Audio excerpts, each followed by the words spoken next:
Vincenzo's on a Wednesday night smelled like basil and expensive wine. I'd worked here long enough, 2 years this November, to know the rhythm of the place like my own heartbeat. The way candlelight caught on crystal glasses, the murmur of conversations that never quite rose above the jazz playing through hidden speakers, the weight of white linen napkins folded into perfect triangles. I preferred it this way. Quiet. Predictable. A place where I could move through my shift like water, noticed only when necessary. "Table 12 needs refills," Vanessa said as I passed the bar, her dark hair pulled into the severe bun management required. She'd been my anchor since I started here, the kind of friend who could read my mood from across a crowded room. On it. I wove between tables, smile fixed in place, the kind that said professional but not personal. It was a skill I'd perfected over months of practice, being present without actually being seen. The couple at table 12 barely glanced up as I poured water into their glasses, too absorbed in whatever anniversary or business deal had brought them to Chicago's South Side on a weeknight. My phone buzzed in my apron pocket. I didn't need to check it to know who it was. Tyler had called 47 times in the past week. 47. I'd counted because after the 30th, the number stopped feeling real and started feeling like evidence.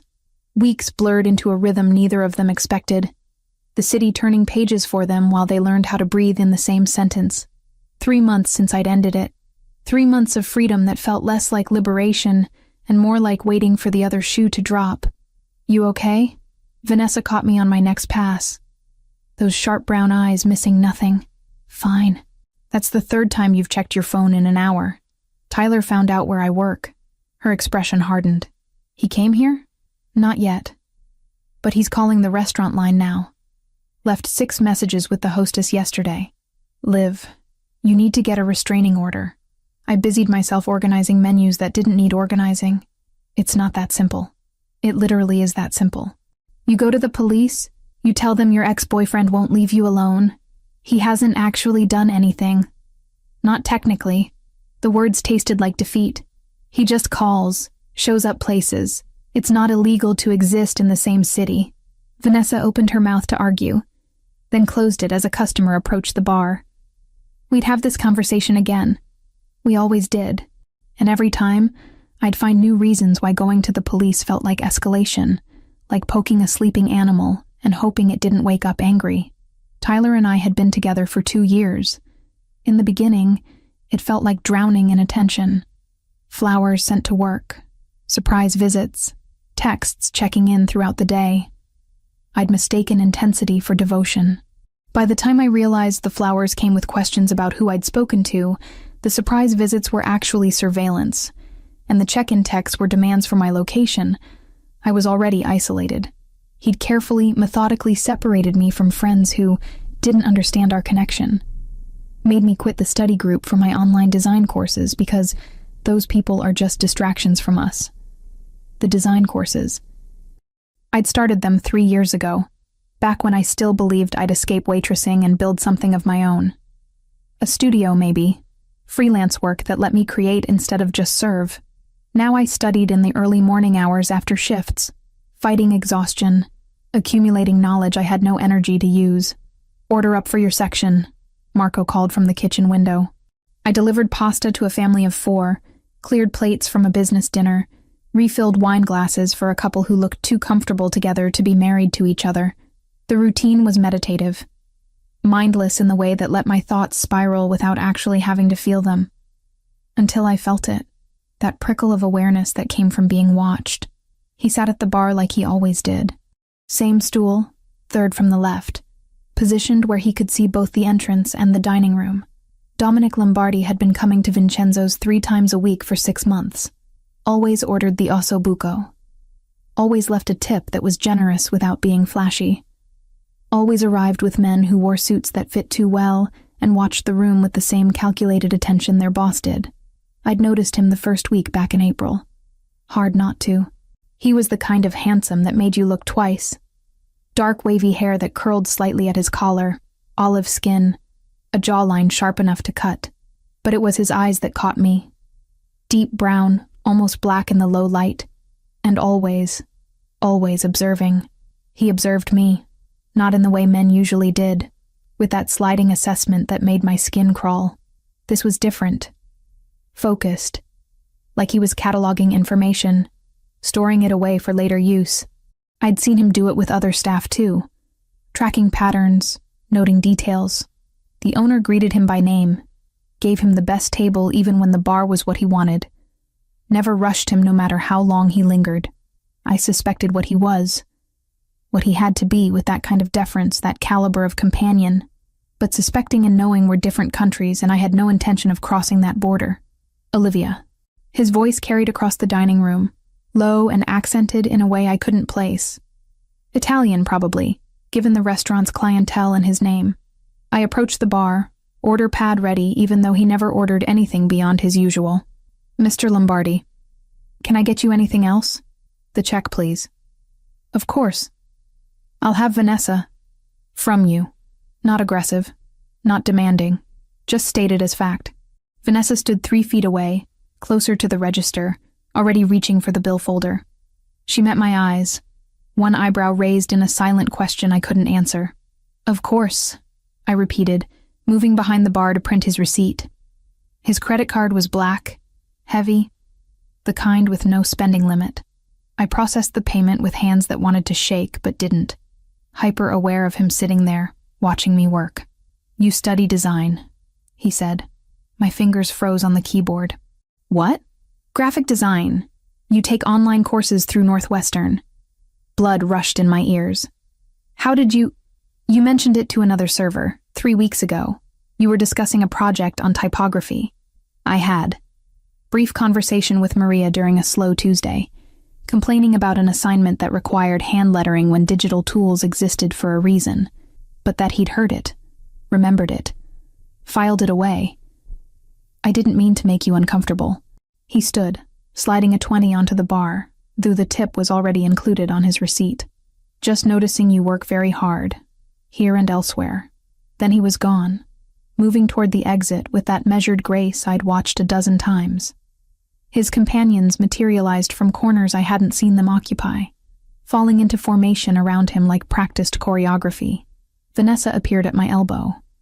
What was that? I have no idea. Dominic Lombardi just complimented your work ethic and knew about your classes. She kept her voice low, barely audible over the music. Liv, that man owns half the South Side. He doesn't notice waitresses unless there's a reason. Maybe he's just observant. Nobody's that observant by accident. She was right. I knew she was right. But my phone was buzzing again in my pocket. Tyler, always Tyler.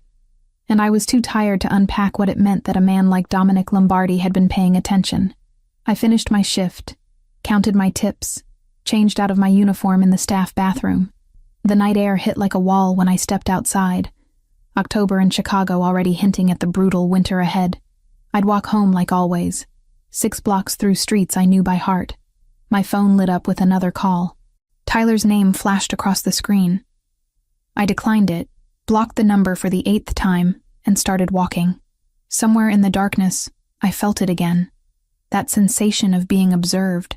But when I looked over my shoulder, the street was empty except for shadows and the distant glow of traffic lights painting the asphalt red. Tyler showed up on a Tuesday. I was refilling water glasses at table 7 when I felt the shift in atmosphere, the way a room goes quiet before a storm breaks. Not silent, exactly. The conversations continued. The jazz still played. But something fundamental had changed in the molecular structure of the air itself. He sat in my section. Center table, impossible to avoid. Wearing the charcoal suit he knew I'd once said made him look handsome. His smile was the one I'd fallen for 2 years ago, before I'd learned to recognize the calculation underneath. Liv. He stood as I approached, like this was a date instead of an ambush. You look beautiful. My fingers tightened on the water pitcher. Tyler, you need to leave. I'm a paying customer. Still smiling, but there was steel beneath the charm. Can't kick me out for wanting dinner at a nice restaurant. You called 47 times last week, because you won't talk to me. You changed your number twice. What was I supposed to do? Every eye in my section was on us now. I felt them like pressure against my skin. Curiosity and discomfort radiating from well-dressed diners who'd come for osso buco and tiramisu, not a front row seat to my personal disaster. "I'll get your server," I managed, already turning away. His hand caught my wrist. Not hard, not painful, but firm. Possessive. "Don't walk away from me." "Sir." Our manager, Robert, appeared with the practiced smoothness of someone who'd diffused situations before. "I'm going to have to ask you to leave." "I haven't even ordered yet." Tyler's grip on my wrist loosened, but didn't release. "Just wanted to have a conversation with my girlfriend." "Ex-girlfriend," I corrected, pulling free. "See, that's the problem. You decided we were done without actually talking it through. Healthy relationships require communication, Liv. We can't fix things if you won't even—" "The lady asked you to leave." A new voice, low and accented, cut through Tyler's monologue like a blade through silk. Dominic Lombardi stood 3 tables away, having risen from the bar with the kind of deliberate calm that made my pulse spike for reasons I couldn't name. He didn't move closer. Didn't need to. His presence alone shifted the balance of power in the room. Tyler's eyes narrowed. "This doesn't concern you. You're disrupting my dinner." Dominic's tone remained conversational, almost pleasant. "That concerns me." For a long moment, they stared at each other. Tyler with his salesman bravado and expensive suit. Dominic with the kind of authority that came from never having to raise his voice to be heard. Then Tyler's gaze slid to me, to Robert, back to Dominic. "Fine." He threw his napkin onto the table with theatrical disgust. "This is ridiculous. I'll call you later, Liv. We're not done talking." "Yes, we are." He left. But the threat lingered like smoke after a fire. I stood there, water pitcher still in hand, aware of Dominic settling back onto his bar stool, aware of the other diners pretending they weren't staring, aware that my hands were shaking, and I couldn't make them stop. "You okay?"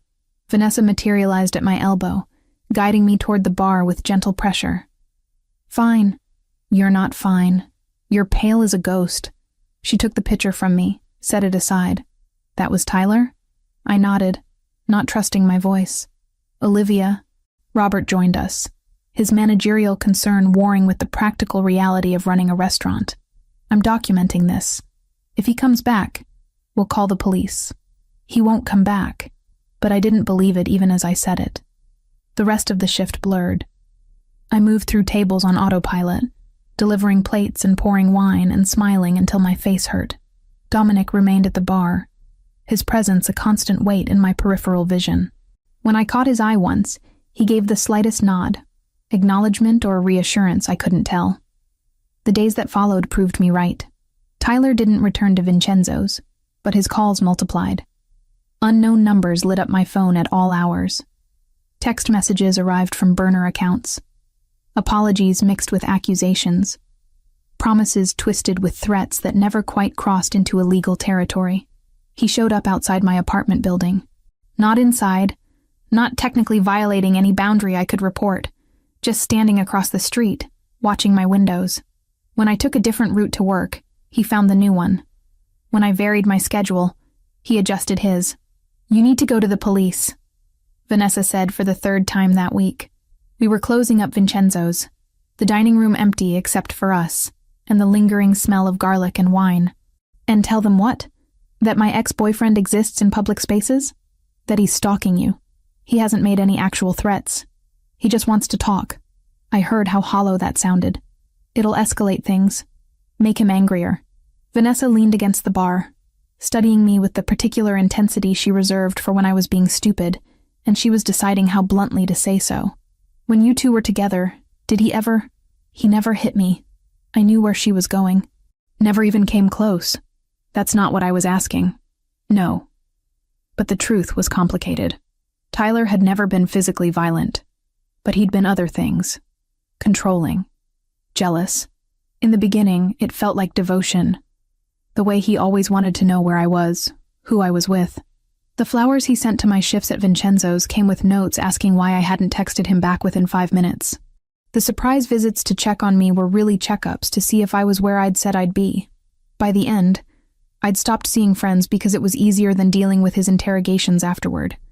Stopped going to study sessions for my design courses because he'd accused the other students of flirting with me. Nearly stopped working entirely because he'd gotten promoted.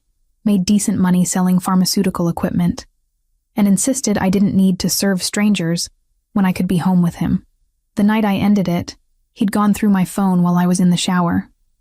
Found a text from a male classmate about a group project. The argument that followed lasted 4 hours, circling and circling until I couldn't remember what I'd done wrong, but knew it must be something. Must be my fault for making him feel this way. I'd looked at him across our apartment. His apartment, really, since I'd moved in with him a year prior, and realized I couldn't breathe, couldn't think, couldn't remember what I wanted beyond the constant work of managing his emotions. So I left. Moved in with a friend from work, then found my own studio 6 blocks from Vincenzo's. Changed my number, blocked him on every platform, thought that would be the end. He's not going to stop, Vanessa said quietly, pulling me from the memory. Men like that don't just accept losing control. Thursday arrived with the particular cold that October in Chicago specialized in. Not winter yet, but close. The wind off the lake cutting through clothing like a promise of worse to come. The forecast called for storms. By the time my shift started, heavy clouds pressed against the city like a lid on a pot ready to boil over. I moved through my tables with practiced efficiency, hyper-aware of every man who walked through the door, every silhouette that passed the windows. Dominic arrived at 8, same as always. He took his usual seat at the bar, ordered his usual ossobuco, acknowledged me with the smallest inclination of his head. His companions tonight numbered 3, more than typical. They positioned themselves throughout the restaurant with the kind of casual precision that suggested nothing about their placement was casual at all. "He's been here more often," Vanessa murmured as she poured a whiskey neat. 4 times this week instead of the usual 3. Maybe he likes the food. Or maybe he's keeping an eye on things. She slid the glass across the bar toward where one of Dominic's men sat. "Anthony Greco. He's Lombardi's captain. Word is he doesn't leave the boss's side unless there's a reason." I didn't ask how she knew that. Vanessa had worked at Vincenzo's for 5 years, long enough to recognize the patterns of power that moved through a place like this. The first drops of rain hit the windows around 9:30. By 10, it was a downpour, the kind that turned streets into rivers and made umbrellas useless. I was delivering tiramisu to a couple celebrating an anniversary when the door opened, letting in a gust of wind and water. Tyler stood in the entrance, soaked through, hair plastered to his skull, chest heaving like he'd run the whole way. His eyes found mine across the restaurant, and I saw it. The moment calculation gave way to something rawer, more desperate. This was going to get worse before it got better. Tyler didn't wait for an invitation. He moved through the dining room like he owned it, water dripping from his jacket onto pristine hardwood, leaving a trail that marked his path like breadcrumbs in a nightmare. Conversations faltered as he passed. The couple celebrating their anniversary stopped mid-toast. A businessman paused with his fork halfway to his mouth. "Liv," my name came out rough, desperate. "We need to talk, now." I set the tiramisu down on the nearest table with hands that had gone numb. "Tyler, you can't be here. Robert already told you." "I don't care what Robert said." His voice climbed, drawing more eyes. "You've been avoiding me for 3 months. 3 months of silence, of pretending I don't exist. That's not how you end a 2-year relationship. I told you why I left." My voice came out smaller than I wanted, throat tight with the particular humiliation of having this conversation in front of an audience. "We talked about it. Multiple times." "No. You talked. You made accusations. You decided I was controlling when I was just trying to protect us." He stepped closer, and I stepped back, bumping into a chair. "You left because you listened to your friends instead of me. That bartender, what's her name? Vanessa? She never liked me. She got in your head." "Sir," Robert appeared again, but his authority felt thin now, stretched across a situation that was already spiraling beyond managerial intervention. "I'm calling the police." "Go ahead." Tyler barely glanced at him. "I haven't done anything illegal. I'm having a conversation with someone I care about." His eyes found mine again, and there was something wild in them now. Something that made my stomach drop. "You owe me that much. After everything I did for you, everything I gave up, you didn't give up anything." The words came before I could stop them. 2 years of suppressed anger finally finding voice. "You isolated me. Monitored my phone. Made me quit seeing friends because you decided they were bad influences. That's not love, Tyler. That's control. His face flushed red. I protected you. From people who didn't understand what we had. From men who looked at you like... He gestured vaguely around the restaurant. Like these people look at you. Like you're just something to consume. That's my job. I'm a waitress. You could do so much more than this. He took another step forward, and I had nowhere left to retreat. I wanted you to quit so you could focus on your design work. Build something real instead of serving pasta to strangers who don't give a damn about you. I wanted to work. I needed my own money, my own life. Your own life? He laughed, sharp and bitter. So you could do what? Take online classes that cost a fortune and go nowhere.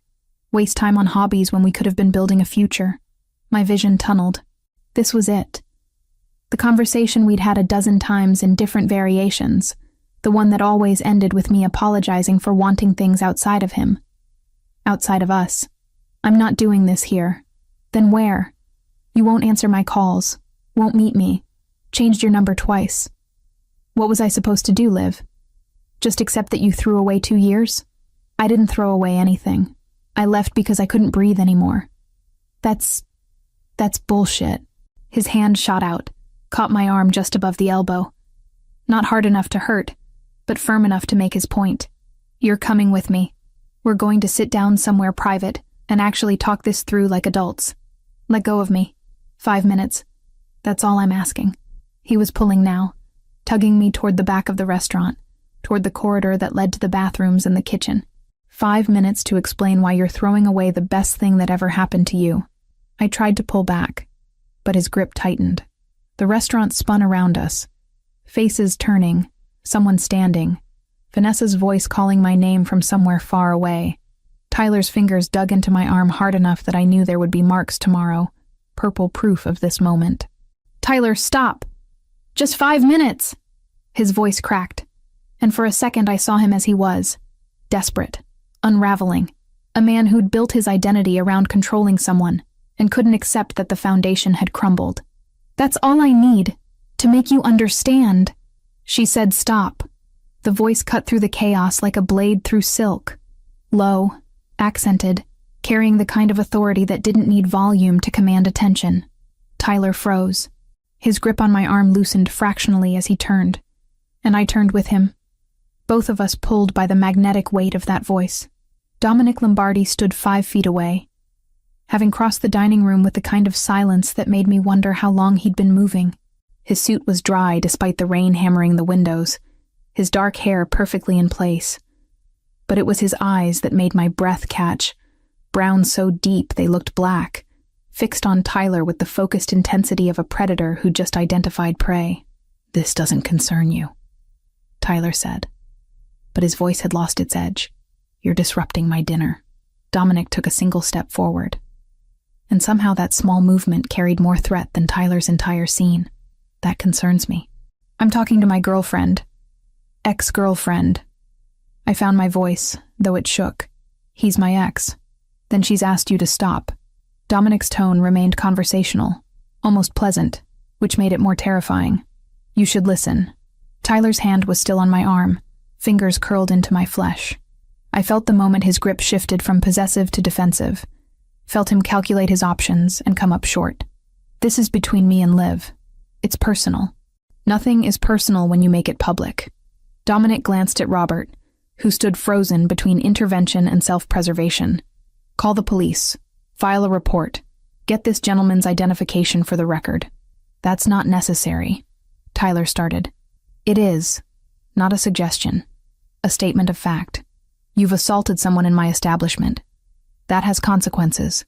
I didn't assault anyone. I just wanted to talk. But Tyler's hand dropped from my arm, finally, fingers releasing with visible reluctance. I stumbled back, caught myself on a chair. My arm throbbed where he'd gripped it, and when I looked down, red marks were already blooming into something darker. Dominic saw it. I watched his expression shift, not dramatically, just a tightening around his eyes. A subtle change in the set of his jaw that nonetheless communicated volumes. When he looked at Tyler again, something had changed in the atmosphere between them, like the pressure drop before a storm breaks. "You should leave," Dominic said quietly. "Now, before this becomes something you regret more than you already will." For a long moment, Tyler stood there, wet and humiliated, looking between Dominic's calm authority and my silence. Then he turned to me one last time. "This isn't over, Liv. We're not done." "Yes, we are." "No." He shook his head, water droplets flying. "You don't get to decide that unilaterally. Relationships are about two people. You don't get to just quit, sir." One of Dominic's companions appeared, the one Vanessa had called Anthony Greco. Tall, silver-threaded hair, moving with the same controlled precision as his boss. "The door's this way." Another man materialized on Tyler's other side, not touching him, not threatening overtly, just present in a way that made the choice clear. Leave willingly or be removed. Tyler's face went through several expressions: anger, humiliation, defiance, defeat. Finally, he settled on injured dignity. "Fine, I'll go. But this conversation isn't finished. You can't avoid me forever." He left, flanked by Dominic's men, dripping water and wounded pride in equal measure. The door closed behind them, and the restaurant exhaled collectively, conversations resuming in hushed tones. I stood there, trembling, staring at the red marks on my arm that were darkening by the second into something that would be purple by morning. My throat felt tight, my chest constricted, like I couldn't quite remember how to breathe normally. "Olivia," Dominic's voice, gentler now. "Let me see." I looked up to find him standing close. Not crowding, not threatening, just present in a way that felt solid and grounding. He gestured to my arm, and I extended it without thinking. Watched his fingers hover over the marks without touching. "That will bruise." Not a question. An observation. "I'll be fine." "No." He lifted his gaze to mine, and I saw something there that made my pulse spike for reasons that had nothing to do with fear. "You won't be. Not until he understands there are consequences. It's worth everything." The intensity in his voice stopped my protest. "No one touches you like that. Not in my restaurant, not in my territory, not while I'm breathing." The weight of those words settled over me like a blanket, suffocating and comforting simultaneously. He wasn't asking my permission, wasn't negotiating, simply stating how things would be in his world, where his word was law and violations came with prices. I should have been frightened, should have been calculating escape routes and polite ways to decline protection I hadn't asked for. Instead, I felt something loosen in my chest, some tension I'd been carrying for 3 months finally releasing. "Thank you," I whispered. He nodded once, then turned to Robert. "She's done for the night. Pay her full shift, and get those police here to document this. I want a paper trail." Then he was moving back to the bar, his companions falling into position, the restaurant returning to its careful illusion of normalcy. Only Vanessa remained, pulling me into a hug that smelled like citrus and safety. "Holy shit," she breathed against my hair. "Dominic Lombardi just defended you like you were his own." "I know. Do you? Because that man doesn't involve himself in staff drama. Ever. He just made you his business, Liv. That's not nothing." I knew. God help me, I knew. And the most terrifying part was how much I wanted it to mean something. The police arrived 20 minutes later, 2 officers who looked tired and skeptical in equal measure. I sat at a corner table with Vanessa beside me, giving my statement while one officer took notes, and the other photographed the marks on my arm, purple now, vivid against my pale skin, each finger impression distinct. "How long has this been going on?" Officer Ramirez asked, pen poised over her notepad. 3 months since I ended the relationship, but the calls started immediately. Then he found out where I work. Prior incidents of violence? No, not physical. I wrapped my arms around myself, suddenly cold despite the restaurant's warmth. He was controlling, jealous. But he never hit me. Emotional abuse? The way she said it, not a question, recognition, made my throat tight. I guess. Yes. She exchanged a glance with her partner. "You need a restraining order. What happened tonight constitutes assault. The marks on your arm, the witnesses. She gestured around the restaurant where several diners had provided statements. You have a strong case. Will it actually stop him? It creates legal consequences if he violates it. Not a yes, not a promise, just reality wrapped in bureaucratic language.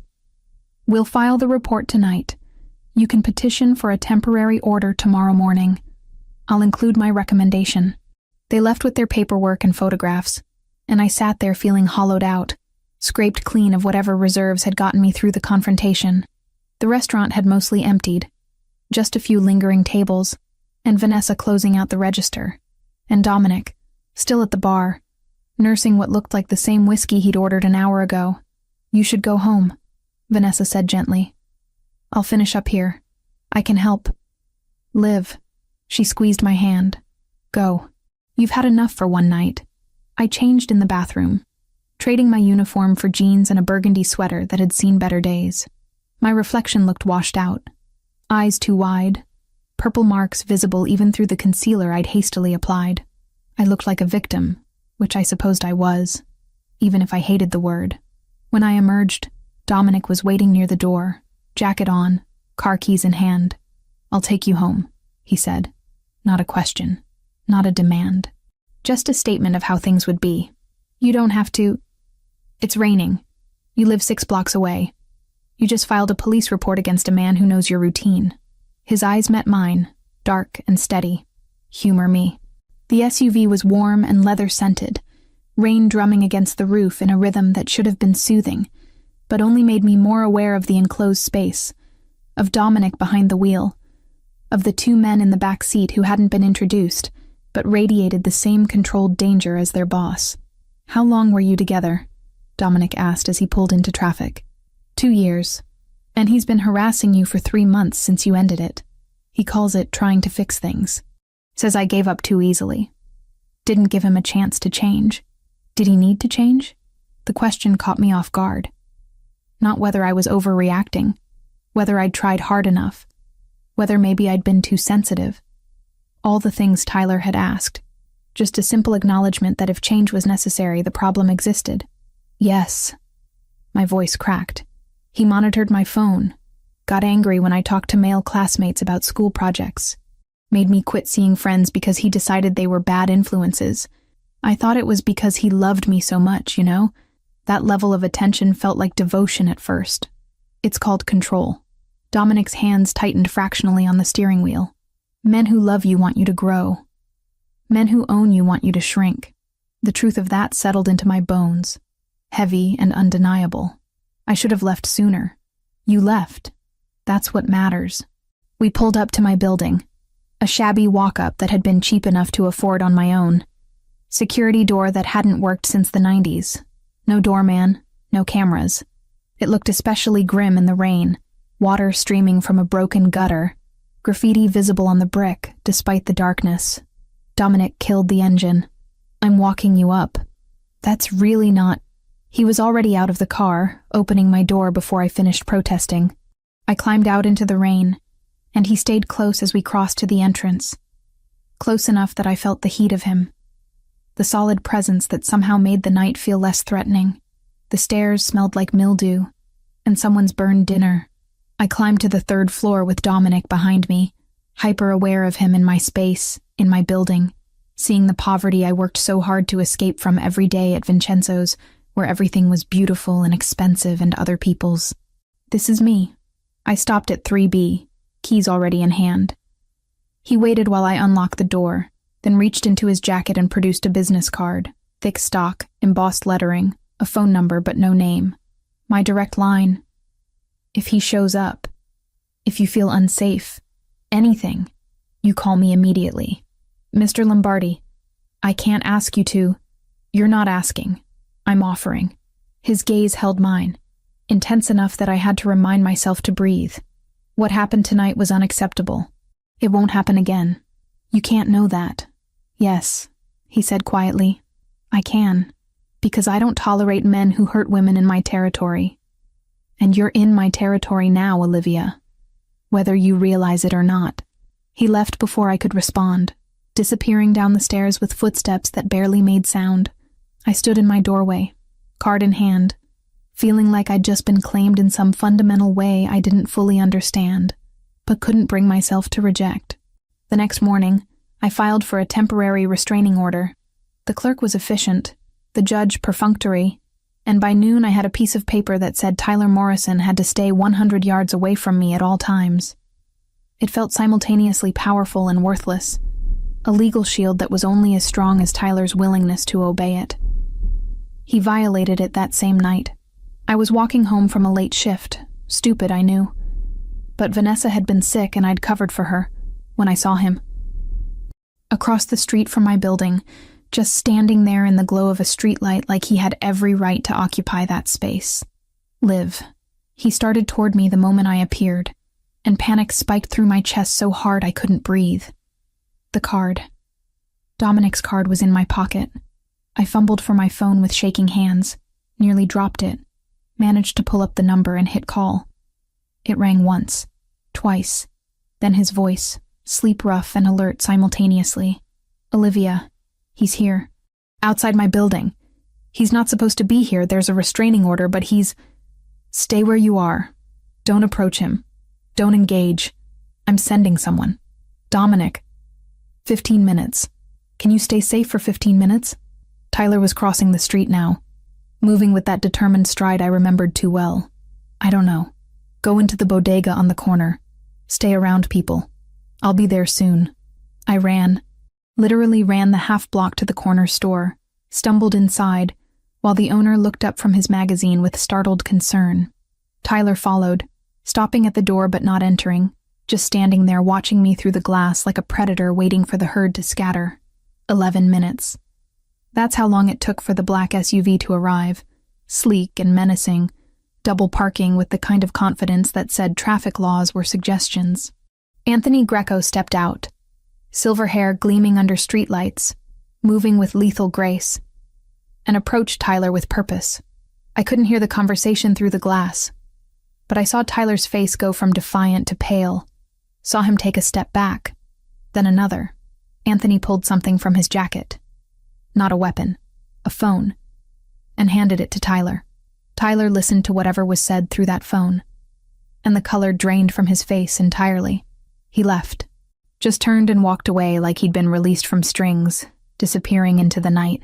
Anthony retrieved his phone, glanced toward where I stood in the bodega, gave the slightest nod, then returned to the SUV and drove away. My phone buzzed. Text from Dominic's number. You're safe. He won't be back tonight. But he came back. Not that night, but the next week. And the week after. Always careful to stay just beyond the legal distance. Always watching. Always there. And every time, like clockwork, someone from Dominic's crew would appear. No confrontation, no violence, just presence. A reminder that I wasn't unprotected, that someone was watching back. I started noticing them at other times, too. The car that always seemed to be parked near my building.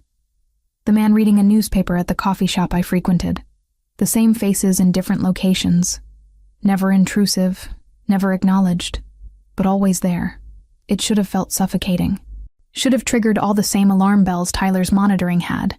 Instead, I felt something I hadn't experienced in months. Safe. Because the crucial difference was choice.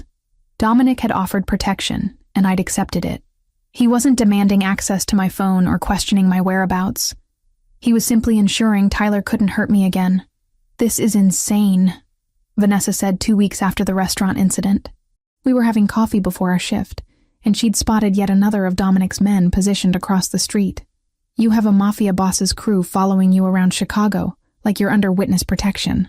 I know, and you're okay with this. I thought about Tyler's face outside my building. About the 47 calls. About the 2 years I'd spent shrinking myself into something he could control. About how Dominic's protection felt less like a cage and more like breathing room. Yeah, I said finally. I think I am. Dominic returned to Vincenzo's a week after Tyler's removal from my life. Or attempted removal, since Tyler's presence lingered like smoke in fabric, impossible to fully wash away. But this time, when Dominic arrived, he didn't take his usual seat at the bar. He chose a table in my section. Center of the room, impossible to miss, deliberate in its statement. Mr. Lombardi, I approached with my order pad, though by now I knew his preferences by heart. Your usual spot at the bar is available if you'd prefer. I prefer this. He gestured to the empty chair across from him. When you have a moment, sit. I'm working. I'm aware, when you have a moment.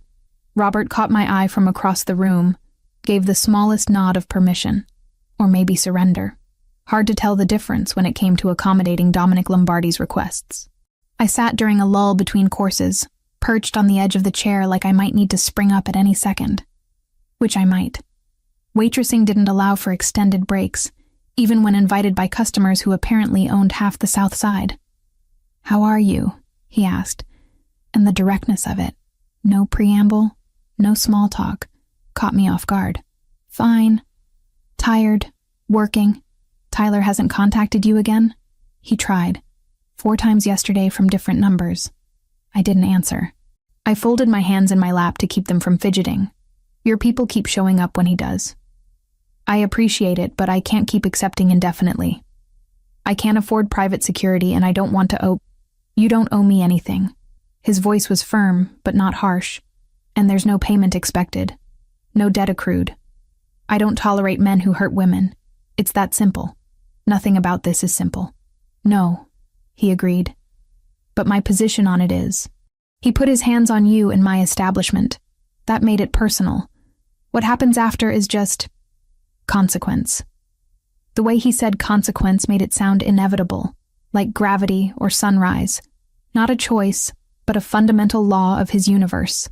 Table 9 needs their appetizers, Vanessa called from the kitchen window, saving me from having to respond. I stood, but Dominic caught my wrist, gently. Nothing like Tyler's grip. Just enough pressure to make me pause. When does your shift end? 11. I'll be here. He was. And the night after. And the one after that. Always choosing tables in my section.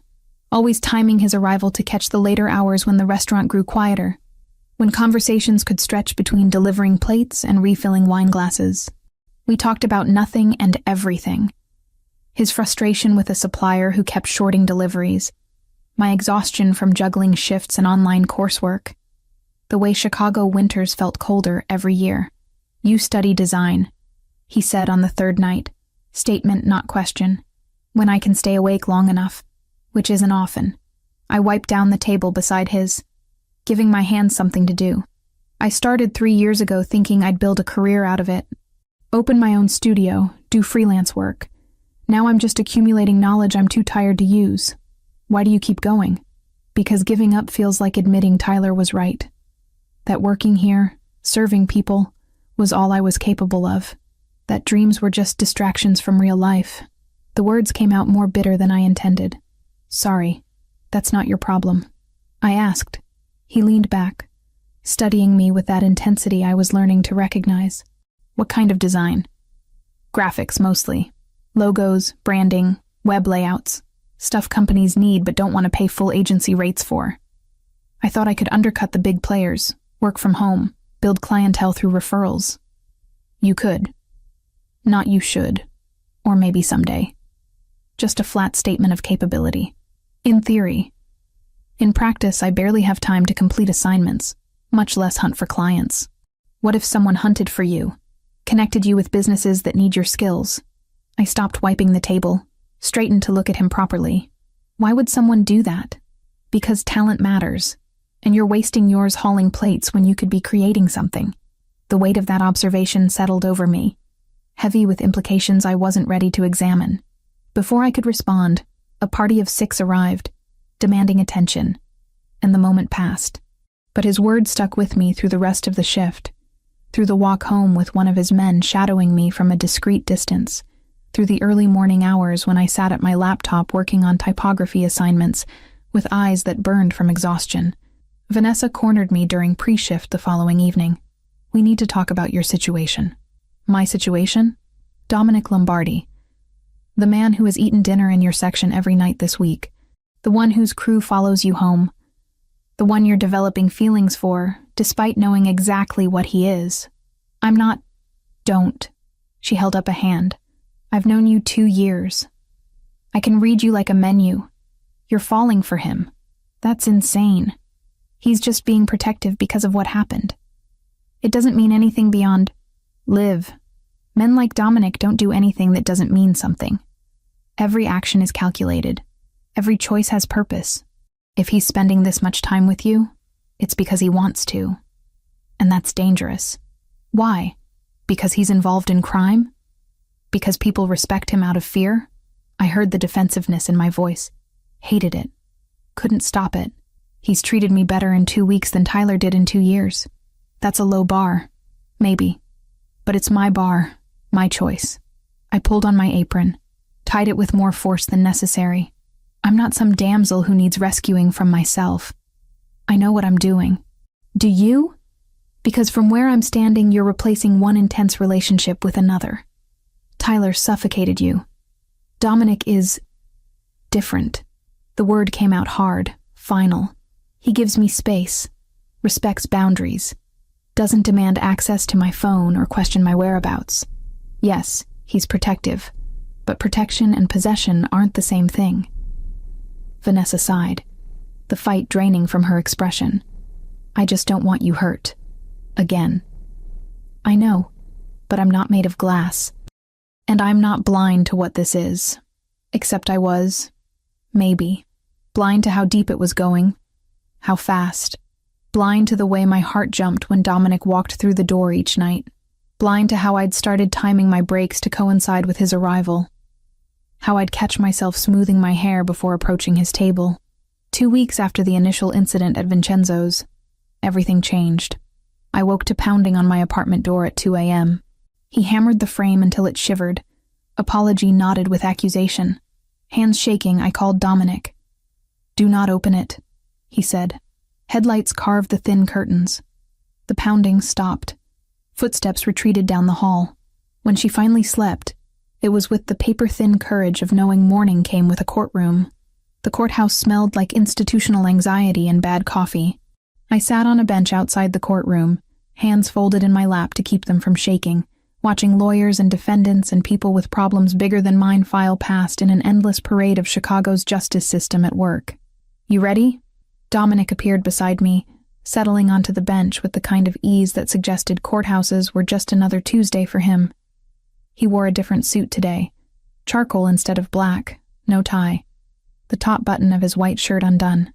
Still the gold chain, always the gold chain, gleaming against olive skin. As ready as I'll ever be for legal proceedings against my ex-boyfriend. The judge will ask questions. Answer honestly. Don't downplay what happened. His eyes found mine. Held them. Men like Tyler count on women minimizing their behavior. Don't give him that. The hearing lasted 40 minutes. Tyler sat across the courtroom with a lawyer he'd somehow afforded, looking wounded and bewildered, like he couldn't comprehend how loving someone had led to this. I gave my testimony. The calls, the messages, the restaurant incident, the 2 a.m. assault on my door. Tyler's lawyer tried to paint me as vindictive, as someone weaponizing the legal system against a man who just wanted closure. Then Dominic took the stand. He described what he'd witnessed at Vincenzo's with clinical precision. Tyler's grip on my arm, the marks it left, my visible fear, the way Tyler had escalated from request to demand to physical force in under 3 minutes. When Tyler's lawyer tried to suggest Dominic had ulterior motives for his testimony, Dominic simply said, I don't tolerate men who put their hands on women. That's not an ulterior motive. That's a moral baseline. The judge granted a 2-year order.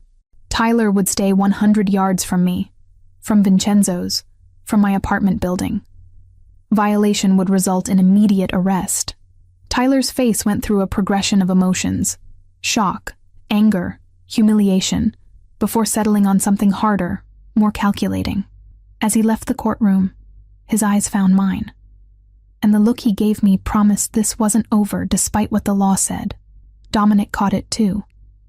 I felt him tense beside me, saw his jaw tighten fractionally, but he said nothing, just placed a hand on the small of my back and guided me out through a side exit that avoided Tyler's route.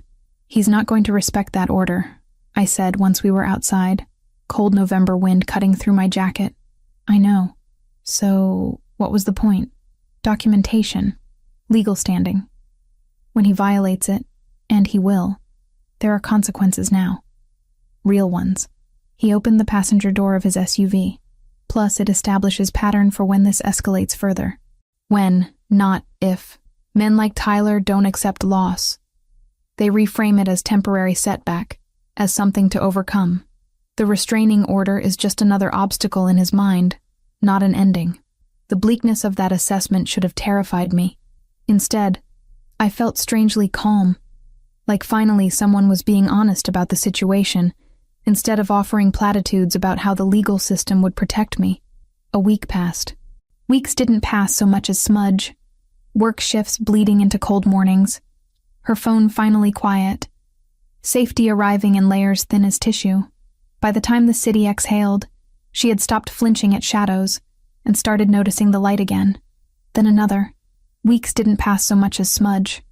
Work shifts bleeding into cold mornings. Her phone finally quiet. Safety arriving in layers thin as tissue. By the time the city exhaled, she had stopped flinching at shadows and started noticing the light again.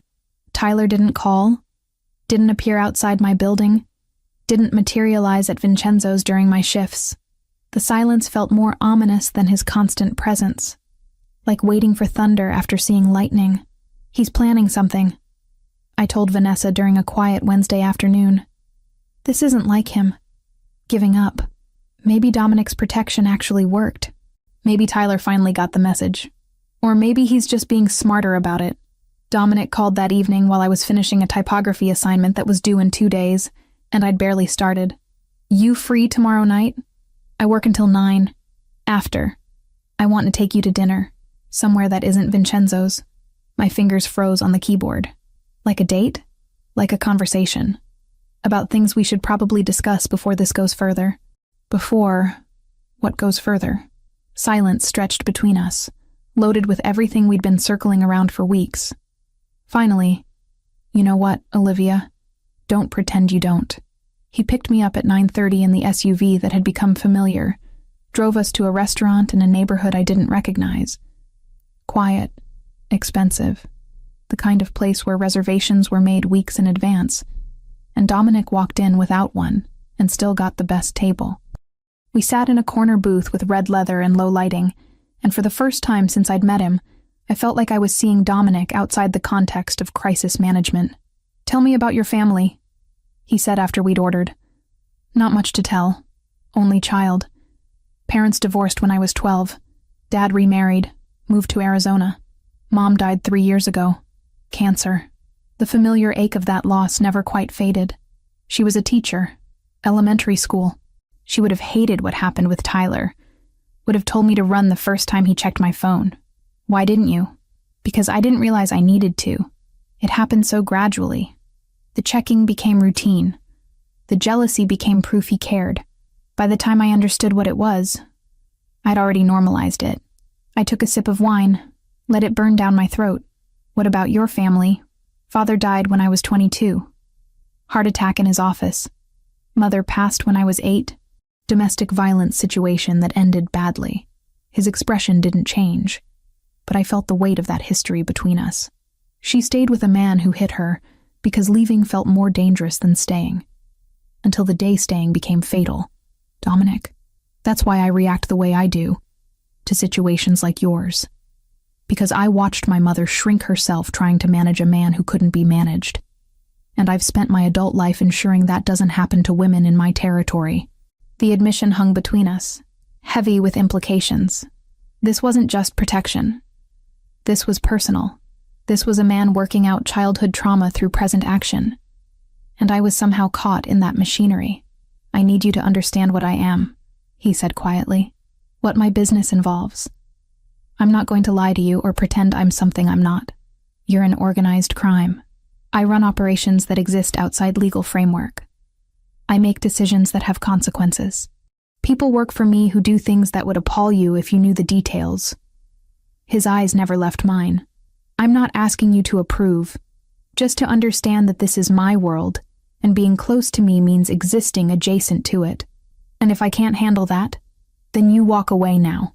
before this becomes something neither of us can extricate from easily. I should have walked. Should have thanked him for his honesty and his protection and his intervention, then extracted myself from a situation that could only end badly. Instead, I reached across the table, placed my hand over his. I'm not walking away. Part of her wanted to run. Another part recognized she'd already crossed that line the night he stood between her and a man who wouldn't hear the word no. Fear was honest. So was the steadiness he offered. Both could be true at once. Olivia, I know what you are. I'm not naive, but you've treated me with more respect in a month than Tyler did in 2 years. You've protected me without controlling me. You've seen me at my worst and haven't tried to fix me, just supported me. That's worth something. He turned his hand over, laced his fingers through mine. This won't be simple. I don't want simple. I want honest. The relationship that developed over the following weeks was exactly that. Honest in its complexity, cautious in its progression. Dominic took me to dinner twice more at places where we could talk without interruption. We walked along the lake despite the November cold, his hand in mine, discussing everything and nothing. He asked about my design work, looked at my portfolio with genuine interest, offered connections to business owners who might need branding services. I'm not a charity case, I said when he mentioned the third potential client. I'm not treating you like one. I'm leveraging resources. You have skills people need. I know people who need those skills. That's called networking, not rescue. He was patient in ways that felt deliberate, like he'd made a conscious choice to let me set the pace. When we kissed goodnight after our second real date, he pulled back first, gave me the choice to deepen it or stop. When I invited him up to my apartment for coffee that actually meant coffee, he came but left before midnight, respecting boundaries I'd barely articulated. You're different with her, I heard Anthony tell him one night at Vincenzo's when I was closing out my register. They didn't know I could hear them from the bar. Softer. More human. She makes me want to be, Dominic replied. 4 weeks after the initial incident at the restaurant, Tyler vanished. I didn't notice immediately. His absence had become the new normal. His threats morphing into background radiation I'd learned to live with. But when I mentioned to Vanessa that I hadn't seen or heard from him in over a week, she gave me a look I couldn't quite interpret. About that, she said slowly. Amy from the coffee shop said she heard Tyler moved. Like, out of state moved. Took a job in Minnesota or Michigan or somewhere that starts with M. When? Last week? Maybe the week before. She said his coworkers at the pharmaceutical company were surprised. He just quit without notice, packed up, disappeared. I absorbed this information, turned it over in my mind. Did Dominic have something to do with that? Do you want to know? I considered. If Dominic had intervened, it meant Tyler was gone because someone with power had made him go. If Tyler had left on his own, it meant he'd finally accepted defeat. Either way, the result was the same. I could breathe without checking over my shoulder. No, I decided. I don't want to know. Vanessa squeezed my shoulder, understanding more than I'd said. That evening, Anthony found me during my break, cornered me in the staff area with an expression that suggested this wasn't social. We should talk. About Dominic, you, what this is becoming. I crossed my arms, suddenly defensive. I'm not sure that's your business. It's my business when my boss starts making decisions based on personal feelings instead of strategic advantage. It's my business when someone I care about is getting attached to a woman who might not understand what that attachment means. He leaned against the wall, studying me. He's serious about you. More serious than I've seen him about anyone. That changes things. Changes them how? Makes you a target. Makes you leverage. Makes you the thing people use to hurt him if they want to cause damage. His voice was matter of fact, not cruel. That's the reality of caring about someone in our world. Your safety becomes his vulnerability. So what, I should leave? Save him from being vulnerable. I'm saying you should know what you're signing up for. The protection, the attention, the way he looks at you. It comes with weight. Can you handle that weight? Are you prepared for what being his means? I thought about Tyler's obsession, about how love had twisted into possession, about chains disguised as devotion. Then I thought about Dominic asking permission before kissing me, about the space he gave me to choose, about protection that came with autonomy instead of control. I don't know, I admitted, but I know I want to try. Anthony nodded once, seemingly satisfied. Then hold on tight. It's going to get complicated. He was right. It already was complicated. But standing there in the staff room of an Italian restaurant, thinking about a man who'd stepped into my chaos and offered steadiness instead of more storms, I realized complicated was exactly what I wanted. Weeks blurred into a rhythm neither of them expected, the city turning pages for them while they learned how to breathe in the same sentence. 2 months after that first honest conversation over dinner, I woke in Dominic's bed, with December sunlight streaming through floor-to-ceiling windows that overlooked a city I was learning to see differently. His property wasn't what I'd expected. Not ostentatious, not dripping with wealth like some mobster stereotype. Just clean lines, expensive taste, and windows that let in so much light it felt like living inside a photograph. "You're staring," Dominic said without opening his eyes, one arm draped across my waist, pulling me closer against the warmth of him. Just thinking. About? How different this is from what I imagined my life would look like at 25. He opened his eyes then, those dark brown irises catching the morning light. Better or worse? Complicated. I traced the tattoo on his shoulder. A raven in flight, wings spread wide. But not worse. We'd fallen into a rhythm over the past weeks that felt both natural and impossible.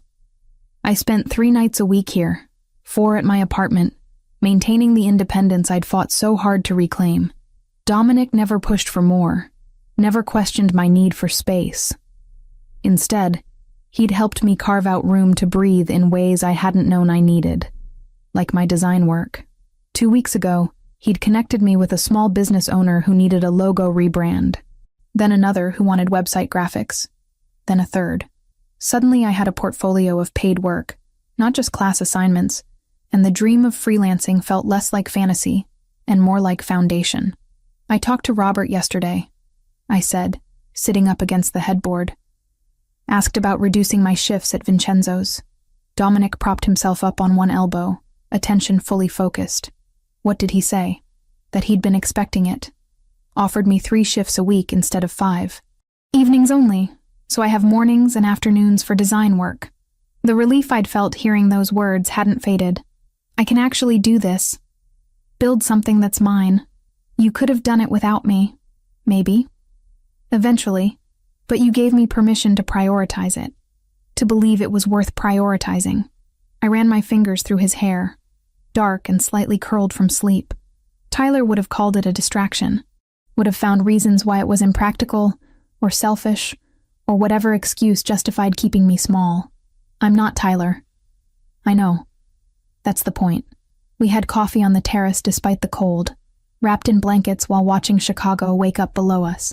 This was my favorite part of staying here, the quiet moments before the world demanded his attention, before he became the man who commanded territory and loyalty and fear in equal measure. "There's something I need to tell you," Dominic said, setting his cup down with careful precision that immediately put me on alert. "Situation's developing. Cartel del Golfo trying to push into my territory. They've been testing boundaries, making moves that suggest escalation." My stomach dropped. "How dangerous?" "Potentially very. They're not subtle operators. More violent, less strategic than groups I usually deal with." He took my hand, thumb tracing circles on my palm. "I want you somewhere secure until it's resolved. My compound outside the city is—" "No. Olivia, I'm not running every time there's danger. If I do that, I'll never stop running. Your world is dangerous by nature. There will always be another threat, another situation, another reason to hide." I pulled the blanket tighter, more against his words than the cold. "I can't live like that. I'm trying to keep you safe." "I know, but there's a difference between reasonable precautions and putting me in a cage, even a gilded one. Tyler wanted me safe too. Safe meant isolated, controlled, monitored. I won't go back to that." Frustration flickered across his face. Quickly controlled but visible. "This isn't the same. I'm not trying to control you. I'm trying to ensure you don't get hurt in crossfire that has nothing to do with you. Everything to do with you has something to do with me now. That's how this works." I set my own cup down, met his eyes directly. I'll accept reasonable security. Extra guards, different routes home, whatever makes strategic sense. But I'm not disappearing from my life because other criminals are making yours complicated. We argued for an hour, voices rising then falling, neither of us willing to bend completely. Finally, we found compromise. Enhanced security protocols, limited public exposure during high-risk periods, but I kept working, kept living, kept existing as myself instead of someone's protected asset. "You're stubborn," he said. But there was something like respect underneath the exasperation. "You're overbearing. Only when people I care about are in danger. Then I guess you're going to be overbearing a lot. Because danger seems to be your default setting." He kissed me then, hard and desperate, like he could somehow transfer his protection through contact alone. When we broke apart, both breathing hard, he rested his forehead against mine. "If something happens to you because I couldn't keep you safe, then we'll deal with it. Together. Not with me locked away somewhere waiting for permission to live again." 3 days later, they tried to take me. I was leaving Vincenzo's through the back entrance. Stupid, I knew, but it was the quickest route to where one of Dominic's men waited with the car. The alley was dark, trash bins creating shadows deep enough to hide threats I should have anticipated.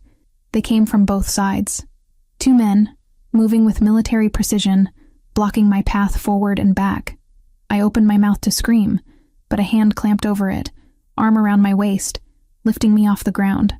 She hadn't realized Dominic's men had layered the block. One in the idling car, one on the rooftop, another posted at the mouth of the alley. Quiet geometry meant to buy her seconds if anyone tried to take them. Gunfire erupted. Not from my attackers. From the rooftop. From the car that suddenly screamed into the alley. From positions I hadn't known were occupied but apparently had been all along. The man holding me dropped, his grip loosening as blood bloomed across his shoulder.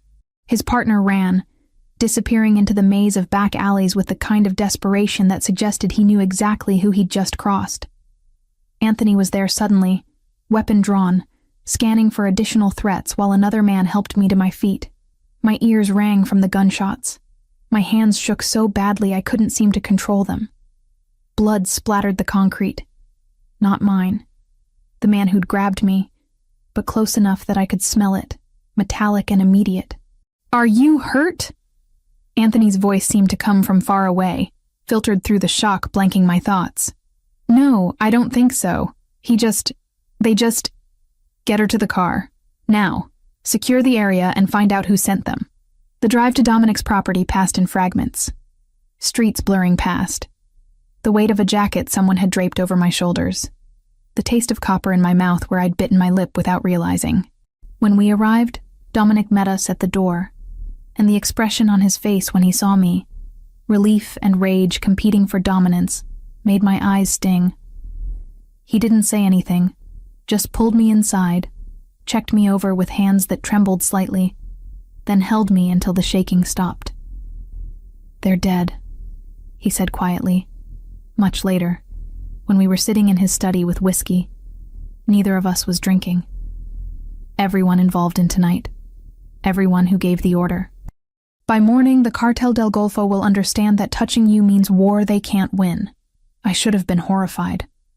Should have recoiled from the casual way he described violence, the matter-of-fact tone suggesting this was just business as usual. Instead, I felt a dark satisfaction, a primal relief that the men who'd tried to hurt me would never try again. "Does that make me terrible?" I whispered. "That I'm not upset about that? It makes you human. Self-preservation isn't a moral failing. Vanessa would say I'm rationalizing, that I'm letting you change who I am. Are you?" He turned to face me fully.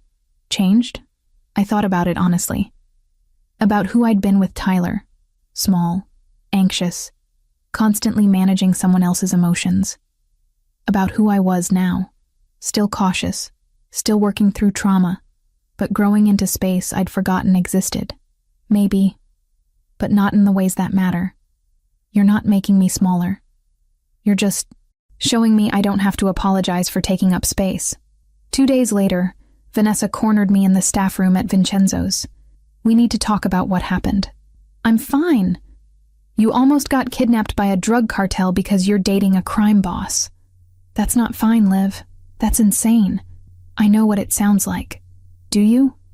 Because from where I'm standing, you've traded one dangerous relationship for another. Tyler isolated you emotionally. Dominic's putting you in physical danger. How is that better? Because I have a choice. The words came out sharper than intended. Tyler made decisions for me. Dominic makes them with me. Yes, his world is dangerous, but he doesn't hide that from me. Doesn't pretend it's something it's not. And when I say I need independence, he gives it to me. That's the difference. Even if that independence almost got you killed, I'm alive because he had people protecting me. Because he anticipated this and prepared for it without turning me into a prisoner. I sank into a chair, suddenly exhausted. I know you're worried. I know this looks crazy from the outside, but Vanessa, I love him. I love him in ways that don't make sense, that probably aren't smart, but are real anyway. Her expression softened fractionally. Does he love you? He hasn't said it. But yeah, I think he does. And that's worth the risk? Worth looking over your shoulder forever? Worth knowing that people might use you to hurt him? I don't know. Maybe, probably. I met her eyes, saw the concern there, the genuine fear for my well-being, but I know that walking away feels impossible, and staying feels like breathing for the first time in years. So yeah, I guess it's worth it. She hugged me then, fierce and quick, before pulling back with her usual practical expression firmly in place. Fine. But if he ever makes you feel small, if this turns into Tyler with better security, you tell me. Promise. I promise. That night, lying in Dominic's bed with his arm around me, and the city lights painting patterns on the ceiling, I realized something fundamental had shifted. This wasn't infatuation or gratitude masquerading as feeling. This was the real thing. Messy, complicated, probably inadvisable, but undeniably mine. And whatever came next, whatever dangers his world brought to my door, I was choosing to face them. Not because I had no other options, but because this man, this life, this impossible situation felt more like home than anything I'd known in years. That had to mean something. It had to be worth something. I chose to believe it was worth everything. Weeks blurred into a rhythm neither of them expected. The city turning pages for them while they learned how to breathe in the same sentence. 3 months. That's how long it took for the world to shift from chaos into something resembling stability. Though stability in Dominic's world meant something different than it did for most people. I woke in his bed with January sunlight cutting through windows that overlooked a Chicago transformed by winter, all sharp angles and frozen beauty. The Cartel del Golfo situation had resolved 2 weeks ago with the kind of finality that came from Dominic making it clear that his territory was non-negotiable. I didn't ask for details, didn't need them. The absence of tension in his shoulders told me everything I needed to know. "Coffee's ready," he said from the doorway, already dressed in dark slacks and a white shirt, gold chain catching the light. "Terrace or inside?" "Terrace. I want to see the city."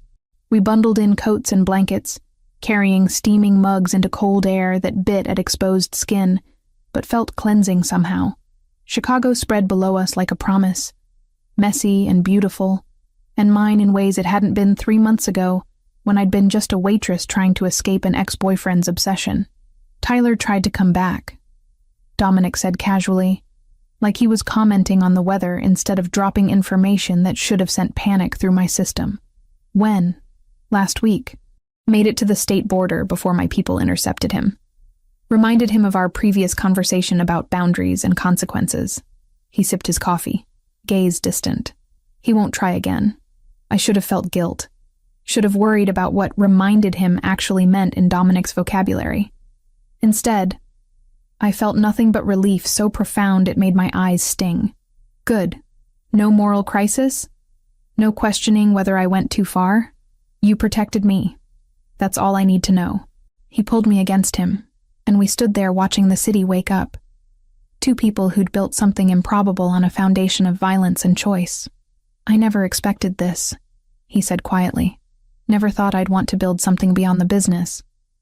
Beyond territory and power and all the things I inherited from my father. What changed? You walked into my life wearing a waitress uniform and covering bruises you thought no one would notice. And I realized that protecting territory meant nothing if I couldn't protect the people who actually mattered. His arm tightened around my waist. You made me want to be more than what I was supposed to be. I turned in his arms, looked up at the face I'd memorized over these months. The vertical scar on his chin, the dark eyes that saw too much, the jawline that could have been carved from stone. I learned something too, the difference between being controlled and being protected, between someone who fears losing you and someone who fears you being hurt. Tyler's love made me smaller. Yours lets me grow. That's not love. That's respect. Can it be both? He kissed me then, soft and deliberate, a promise wrapped in contact. When we broke apart, the city looked different somehow. Brighter, more forgiving, like it had been holding its breath and could finally exhale. My phone buzzed with a text from my newest client, asking about mock-ups I'd promised for Friday. 2 weeks ago, I'd officially launched Mitchell Design. Just me, a laptop, and the portfolio I'd built over 3 months of late nights and coffee-fueled creativity. Dominic had offered to invest, to set me up in an office with equipment and resources I couldn't dream of affording. I'd declined everything except his connections to people who actually needed my services. Independence matters, I'd told him. I need to know I can do this on my own. You can, but accepting help doesn't make it less yours. I'll accept the clients. That's help enough. The compromise felt right, taking advantage of his network without becoming dependent on his money. 3 paying clients so far, with 2 more consultations scheduled for next week. It wasn't stable income yet, but it was mine in ways Vincenzo's never could be. Speaking of which, I had a shift tonight. 3 evenings a week now instead of 5 full days, the reduction negotiated last month when Robert had looked at my request and simply nodded, like he'd been expecting it. You're wasting talent here, he'd said. Go build something. Around noon, Vanessa texted asking if she could stop by. I met her at a coffee shop halfway between Dominic's property and my apartment, the one I still technically maintained but rarely stayed in anymore. She arrived looking skeptical, arms crossed in that particular way that meant she'd been building arguments all morning. So, she said without preamble, settling into the chair across from me, you're living with him now. Most of the time. I still have my place. For appearance's sake? For choice. So I remember I can leave if I need to. I wrapped my hands around my latte, letting the warmth seep into my fingers. I know how this looks. Believe me, I know. But Vanessa, I'm happy. Genuinely, surprisingly happy. With a man who kills people for a living. With a man who treats me like an equal instead of a possession. Who encourages my work instead of belittling it. Who gives me space to breathe instead of demanding I suffocate beside him. I met her eyes, needing her to understand. Tyler called it love while making me smaller. Dominic doesn't call it anything, but he makes me bigger. That's the difference. She sighed, resistance crumbling. I just don't want you hurt. Again. I know. But I'm not some damsel who stumbled into this blind. I made a choice with open eyes. Maybe it's the wrong one. Maybe it'll end badly. But right now, in this moment, it's exactly where I want to be. Then I'm happy for you. She reached across the table, squeezed my hand. But if he ever treats you the way Tyler did, you call me immediately. No excuses, no rationalizations. Deal? Deal. That evening, I dressed for my shift in jeans and the burgundy sweater that had become my favorite. Pulled my hair into a ponytail that made me look younger than 25. The routine was familiar now. The drive to Vincenzo's with one of Dominic's men following at a discreet distance, the transition from his world to mine, the way I could compartmentalize the violence I knew existed from the normalcy of taking orders and delivering plates. The restaurant was moderately busy for a Tuesday in January. Tourists escaping the cold, locals celebrating occasions or just craving good Italian food. I moved through my tables with practiced efficiency, found comfort in the mindlessness of it, the way waitressing let my brain rest while my hands worked. And there he was, like clockwork, like destiny. Dominic Lombardi settling onto his usual bar stool, third from the left, positioned where he could watch the entrance and the dining room simultaneously. He caught my eye across the restaurant, gave the smallest nod of acknowledgement. But everything had changed since that first night 6 months ago when I'd been invisible, and he'd been just another customer whose attention I'd rather avoid. Now when our gazes met, I saw knowledge there, the intimacy of shared danger, of choices made together, of futures being built from impossible foundations. I finished serving my section, cashed out my tips, changed out of my uniform in the staff bathroom. When I emerged, Dominic was waiting near the door, jacket on, keys in hand, looking exactly like what he was. Dangerous and devoted in equal measure. "Ready?" he asked. "Always." We walked out into the January cold together, his hand finding the small of my back, guiding me toward the SUV that had become as familiar as his bedroom, as his morning coffee ritual, as the way he said my name. In the car, with Chicago sliding past the windows and heat blasting from the vents, I thought about the girl I'd been 3 months ago, terrified, trapped, unable to see a way forward that didn't involve constantly looking over my shoulder. I thought about Tyler's 47 calls, about the bruises on my arm, about standing in a restaurant while my ex-boyfriend dragged me toward a bathroom, and everyone watched until someone finally intervened. And I thought about the man beside me, who'd stepped into that chaos not because he had to, but because he'd decided I was worth protecting. Who'd offered me safety without demanding I surrender my autonomy. Who'd somehow made me feel seen for the first time in years. "What are you thinking about?" Dominic asked, glancing over as we merged onto the highway. "How we started. Violence and restraining orders and men who wouldn't take no for an answer. Not the most romantic origin story. No, but it's ours, and I wouldn't change it. The attack brought me to you. The danger made you notice me. Everything terrible led to this." I reached over, laced my fingers through his. "That has to mean something. It means we built something real out of circumstances that should have broken us. That's worth more than easy ever could be." Back at his property, we shed coats and shoes, fell into evening rituals that had become comfortable through repetition. I worked on client mock-ups while he handled business calls in his study, the soundtrack of our separate lives running parallel. Later, we'd make dinner together. His pasta, my salad, the kind of domesticity that felt surreal given what I knew about his day job. "I love you," I said, apropos of nothing, while chopping tomatoes at his kitchen counter. The words had been building for weeks, pressing against my throat until they couldn't stay contained anymore. He went still at the stove, wooden spoon suspended over boiling water. Then he set it down carefully, crossed to me, cupped my face in both hands. "I love you. Have since you stood in that courthouse and told the judge exactly what Tyler did without minimizing or apologizing. You were magnificent. I was terrified. You were strong. There's a difference."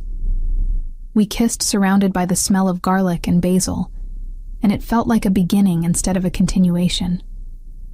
Like we'd been building toward this moment through months of careful construction, laying foundation stones one honest conversation at a time.